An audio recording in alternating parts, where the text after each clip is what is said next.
pieces of equipment by women in agriculture. We also have NEAPs for she to ensure that the commercial side of agriculture does not leave the women behind. We also have agro-tourism for she to also showcase and ensure that our women who do so much in terms of the agricultural sector and who beneficiate, who innovate around agricultural produce and other things are not left behind. So we take pride in what the First Lady is doing in terms of promoting women under the banner of Agric for She.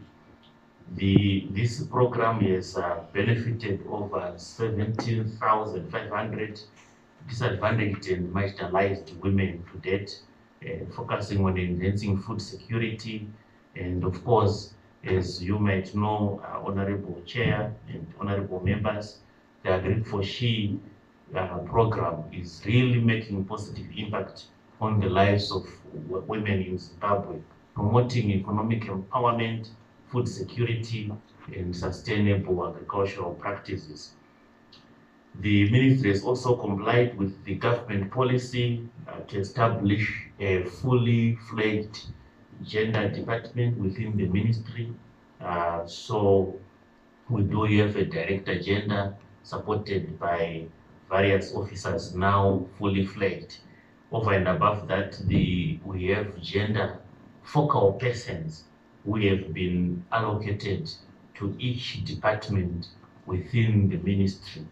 You may need to know, Honorable Chair, that your ministry is one of the largest with over 10 chief directors and a lot.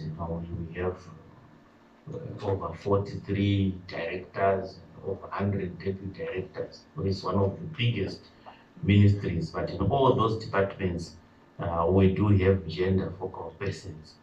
We also have gender focal persons in every province, and we meet with the gender focal persons to ensure that in the programming that we do in the provinces, in every department, we have mainstreamed gender inclusivity and wellness programs. We also have development partners who are implementing our programs, including over 60% women and youth. These include our IFAD projects, Saka, and so forth, which you may also know.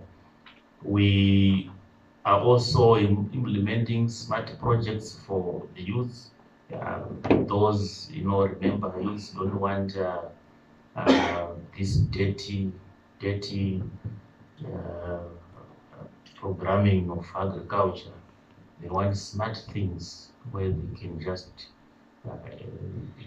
be smart as they do the agriculture. So we also have developed smart agricultural things for the youth, including cage culture, where they don't have to swim in the dam, but they can just drop their cage in the fish, in the water, and feed their fish smartly and harvest after 6 months. That's what youth require, smart agriculture things.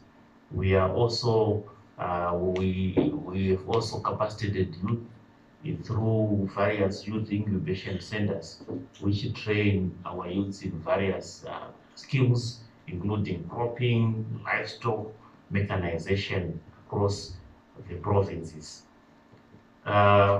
We have also just Chair mentioned that we know the struggles of the youth, and in our interface with various interfaces with the communities, field days, our agricultural shows, we never leave out the topic of drug and substance abuse. So we always encourage all our members who are giving any public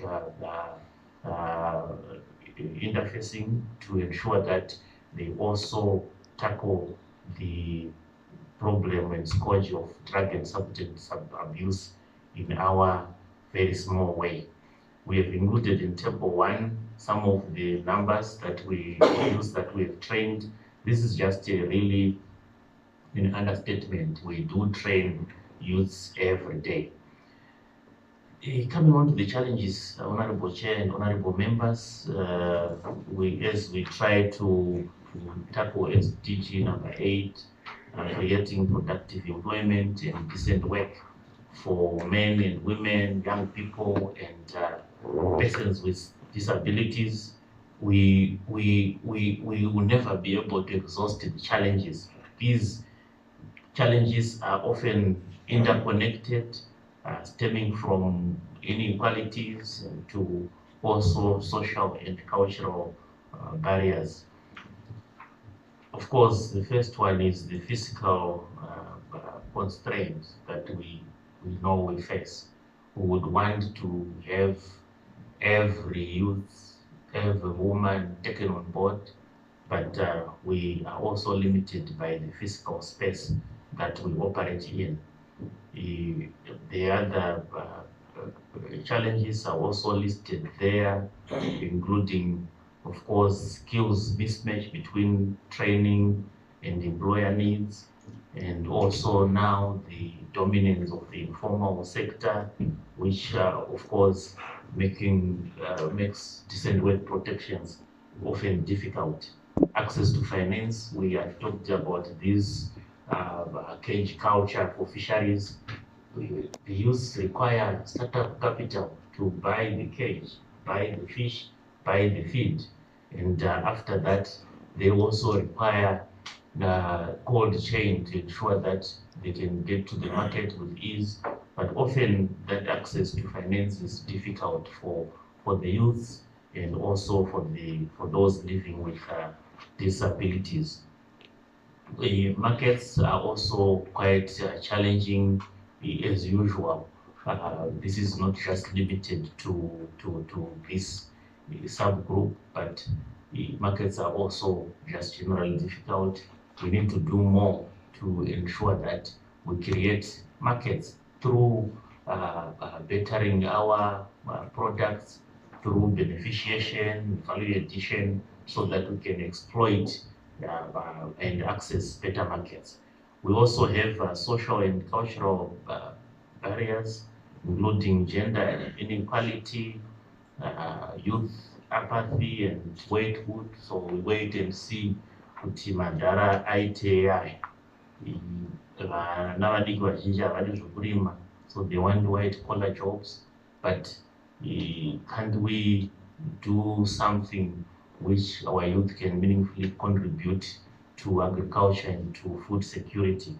So we often youth have this apathy that agriculture is for the old, agriculture is for those that are tiring, and sometimes they are right, because the people, when they want to retire, they look for farms because they want to go and retire there.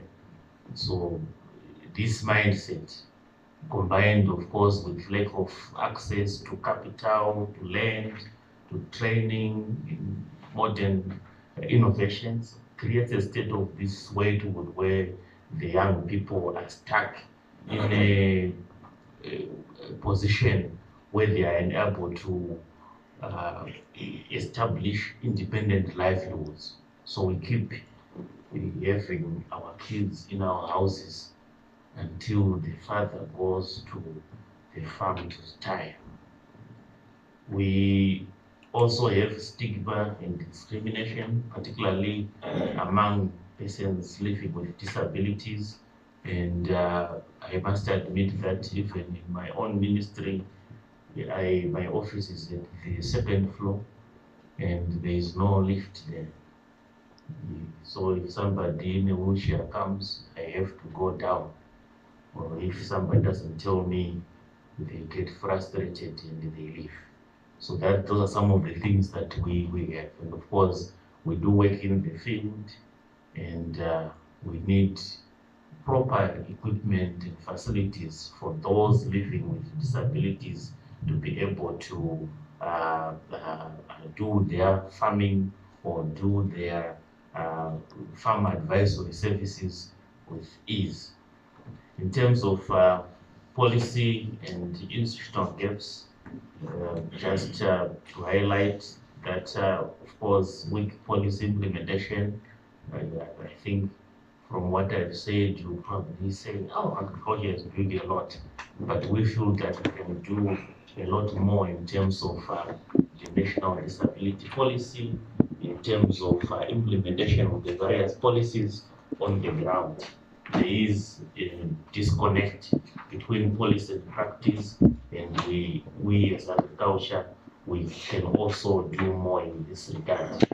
There's also lack of inclusive training and services, as I've alluded to, and of course the informalization of the economy renders most of the agriculture sector informal.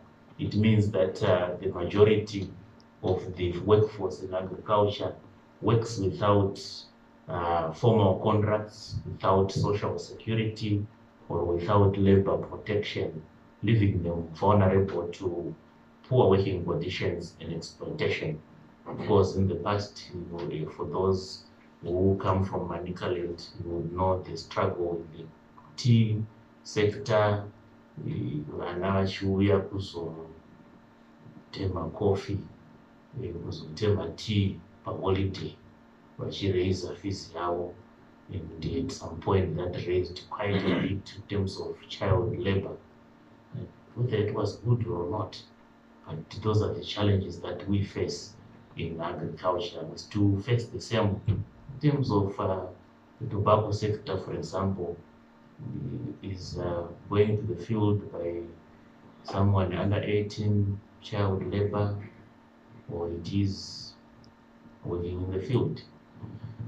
I want to rest my case, Chair. In my previous job, I was a lecturer. And you know what that means. I can go on and on and on. But thank you, Chair and honorable members. We submit our report. Thank you. Thank you, PS. Thank you, Professor, for quite a detailed report. I will now open up to honorable members if there are any questions of clarity from the presentation that you just presented. And as you spoke on your conclusive remarks, triggered to question me to say, what is child labor? Because when I grew up, I would go to the fields before I go to school, not because I was employed, but working with my mom. And after that, I go in birth and I go to school. I was in the primary age. Then in secondary, I did the same. I was not working for any pay, but I was working because that was our food. Was I being labored? That's the question. Should I pose that as a question to the ministry to say we are advocating that children should not be trained to farm, but then we expect them to own farms when they grow up, or again they wait for their madalas to till the land until they become madalas also. I don't know. And if they are madalas, not trained at the earliest age, what do you expect out of them? Yes, it confused my mind. Another question is, in your report, you acknowledge lack of diaspora, lack of disaggregated data.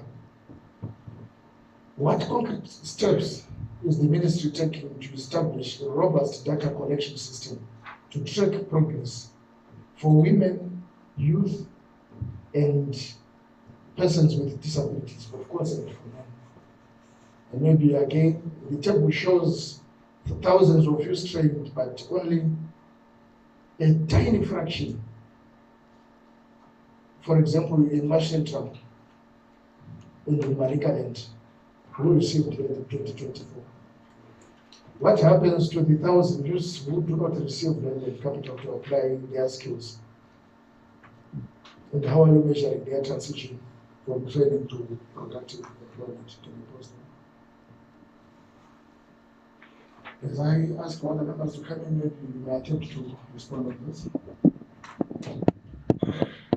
Thank you, Chair, Chief Sianzali. I have my experts behind me there who are in the gender department, but to answer your first question, Chair, so this is the problem of borrowed cultures. You talked about you when you grew up, we all did the same. We would, on Wednesday, every Wednesday, I remember we would wake up at 4 a.m., take the kettle to the dip the cows there, and then come back running. And then whether you bathe or not, I think that's one is another day. But you go to school by 7 o'clock. So, but that's how we grew up, and we take pride in that. The Manicaland tea plantations that I alluded to, my mother went through that system. That's how she went to school, because you would not get money for fees.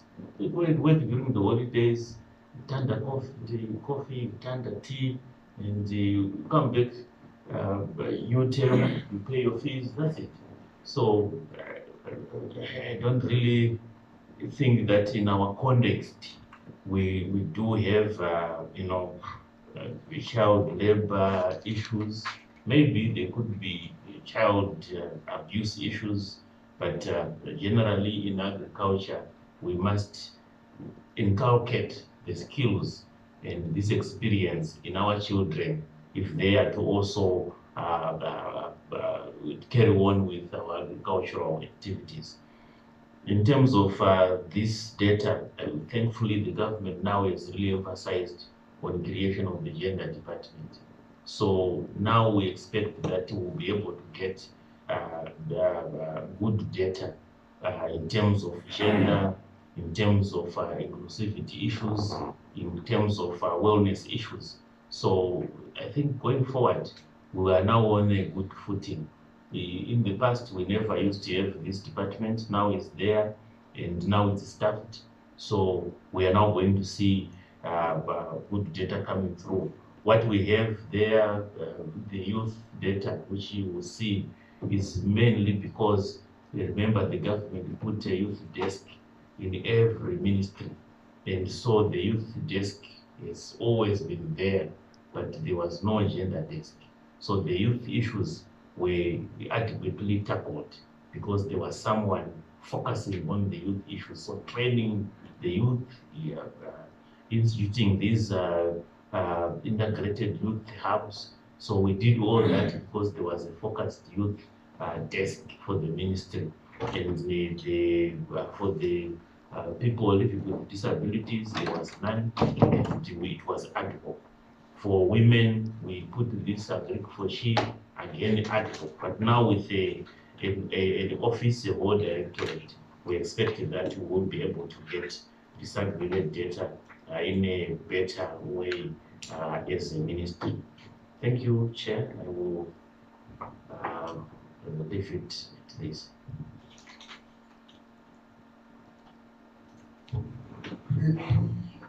Other question, honorable members?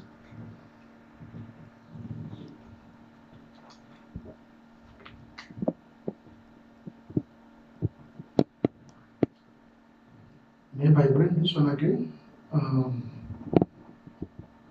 How are the youth programs specifically designed to change the perception of agriculture as a last resort and rebrand it as modern, profitable, and team-driven career choice?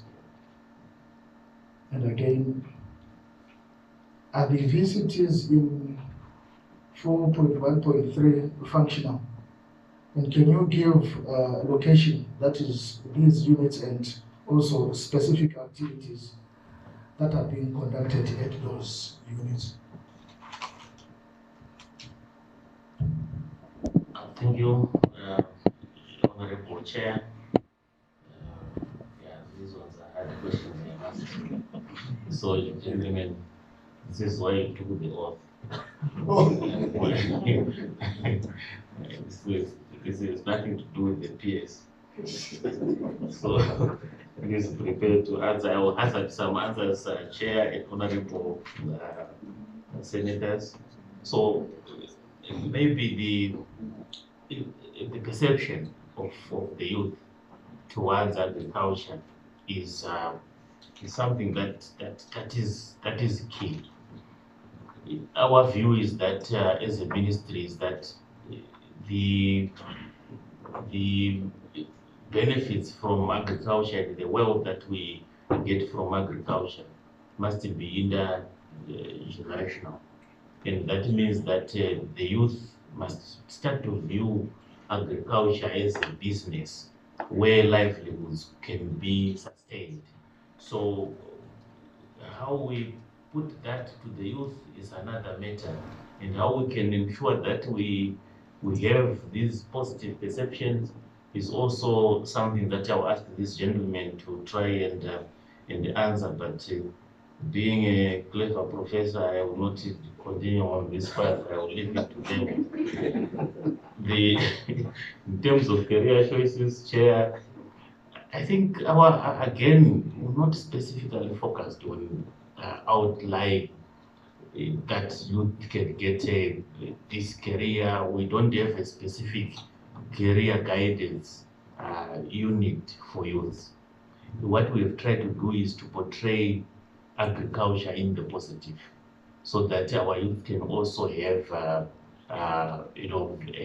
view agriculture as a pathway to their livelihoods and to their careers. So that is what we've also tried to bring out. We've also tried to disaggregate and bring various enterprises from within agriculture to ensure that people can pick, including young people, can pick various pieces for their entrepreneurship. So when we do these VBUs, for example, we are saying that a person can make a livelihood from growing a horticulture garden. So that is in essence what we are doing to try and influence career choices. We, as a ministry, we don't have vocational training centers. What we do have agricultural colleges where we train the youth. We have 8 agricultural colleges dotted around the country. Webby College here in Mash, Mash West. We do have Chibero in Mash West again near Norton.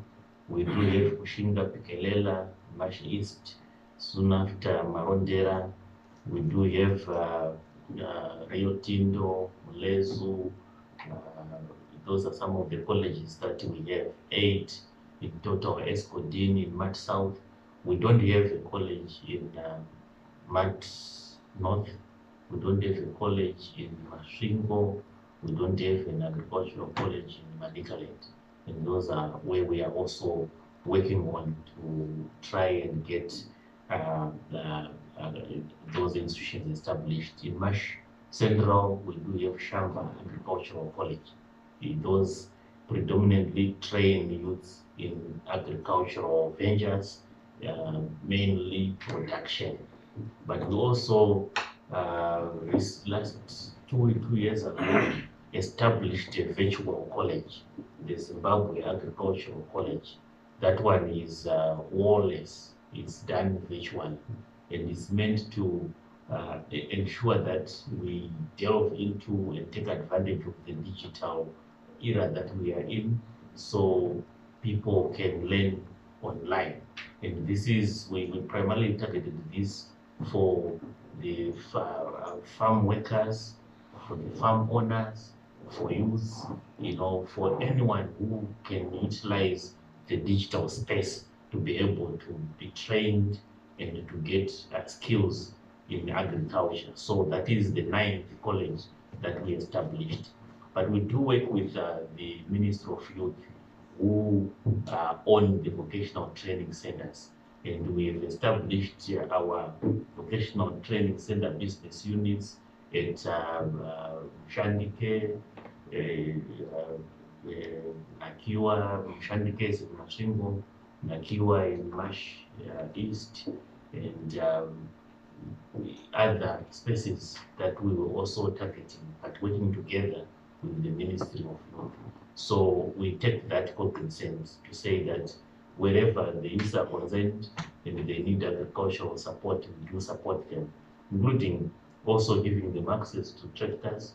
And recently you saw the youth being given tractors, not for free, but there's a facility specifically targeted for the youth to ensure that they are able to produce, but in a smart way which attract the youth. So if you give the young men a tractor, they will probably utilize it better than if you give them the hand hoe. If you say you have 10 hoes, chief, Senzali chair, if you give at your house, if you buy 10 hoes, your children will not come for the holidays.